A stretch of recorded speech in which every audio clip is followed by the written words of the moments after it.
Class 10 operates on a standardized board evaluation, a complete departure from the local grading system of Class 9. Because the criteria and the system itself have changed, your previous scores are data points from an entirely different era.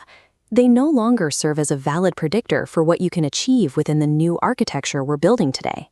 Most students try to brute force this year by sitting at a desk for 6 or 7 hours, watching the day turn to night, without actually finishing a single chapter. That grueling grind isn't a requirement for high scores, it is a symptom of a missing structure. To construct this new structure, you only need 2 basic tools. Grab an empty notepad and a pen. Before we move into the mechanics, write this sentence on the first page. This will be the most successful exam of my life. Lock that commitment in. You have to shed the identity of a struggling student. Until you completely clear that psychological slate and firmly accept that your previous academic performance doesn't dictate your future results, no study mechanic or timetable is ever going to work. Standard study habits rely on a rigid hour-by-hour timetable. The problem is that these schedules are fragile.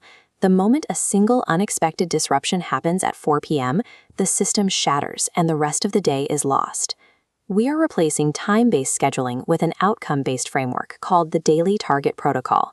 Every night before you go to sleep, you will open your notebook and write down 2 to 3 highly specific targets for the next day. This might be 1 math chapter and 2 science units. When you wake up, you already have your mission. You don't have to waste mental energy deciding where to start. This eliminates the decision fatigue that usually leads to procrastination. As you finish each task, physically cross it off. That simple action provides a psychological reward that reinforces your momentum for the next target. By shifting from a clock-based schedule to a target-based engine, you ensure measurable progress every day, regardless of interruptions.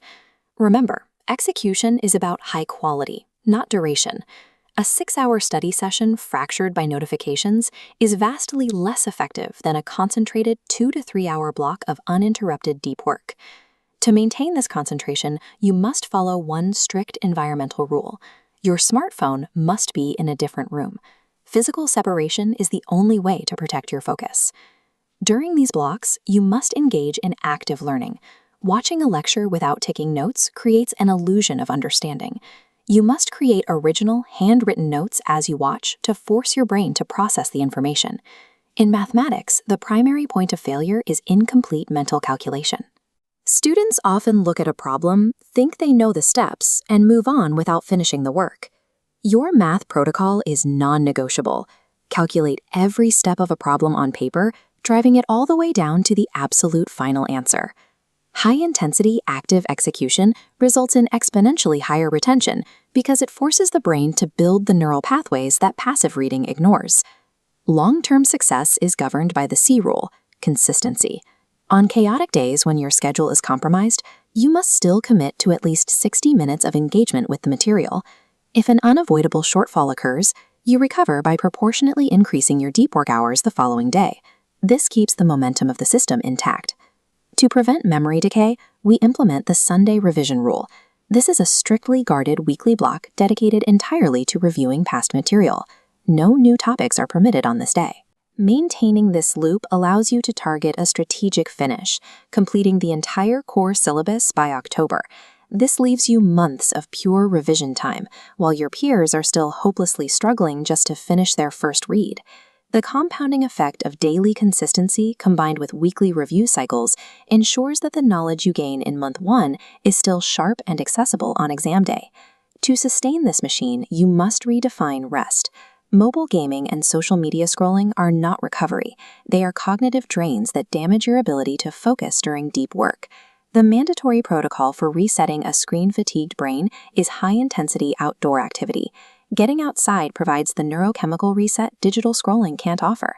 This ties into your algorithmic diet. Just as a digital feed mirrors what you consume, your brain's subconscious patterns mirror your inputs. You must purge low-value digital noise. If you feed your mind intellectual, high-quality content, your baseline focus will improve. If you feed it static, it will return static. Managing your physical vitality and curating your passive mental inputs are just as critical to academic endurance as the study blocks themselves. The architecture is now complete. task-based targets, absolute deep work, the C rule, and strategic maintenance.